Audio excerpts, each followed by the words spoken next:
Tollywood young tiger గత 5 సంవత్సరాలలో కేవలం 2 సార్లు మాత్రమే ప్రేక్షకుల ముందుకు వచ్చారు.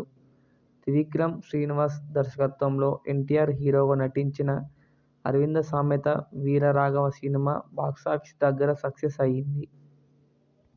ఆ తర్వాత కరోనా రావడంతో రాజమౌళి దర్శకత్వంలో ఎన్టీఆర్ నటించిన 'triple R' cinema pan India సినిమాగా కావటం, అటు రామ్ చరణ్ కూడా మరో హీరోగా ఉండటం 3 ఏళ్ల తర్వాత రిలీజ్ అయ్యింది.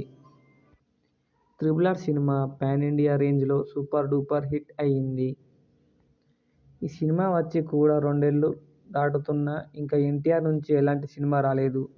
మరోవైపు ఎన్టీఆర్ అభిమానులు ఎన్టీఆర్ను థియేటర్లో ఎప్పుడు చూడాలా అని ఒకటే కళ్లతో ఒత్తులు వేసుకొని మరీ ఎదురు చూస్తున్నారు.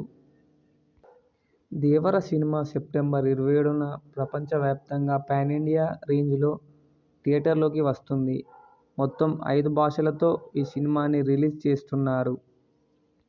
కొరటాల శివ చాలా గ్రాండ్గా 'దేవర' సినిమాను తెరకెక్కిస్తుండగా ఎన్టీఆర్కు జోడీగా జాన్వీ కపూర్ హీరోయిన్గా నటిస్తుంది.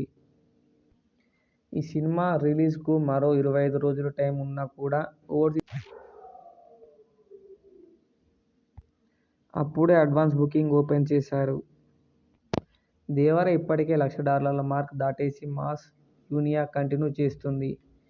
ఇదిలాగా ఉంటే 'దేవర' రిలీజ్కు $1 మిలియన్ మార్క్ దాటేసి సెన్సేషనల్ రికార్డులు బద్దలు కొడుతుందన్న అంచనాలు ట్రేడ్ వర్గాల్లో ఉన్నాయి.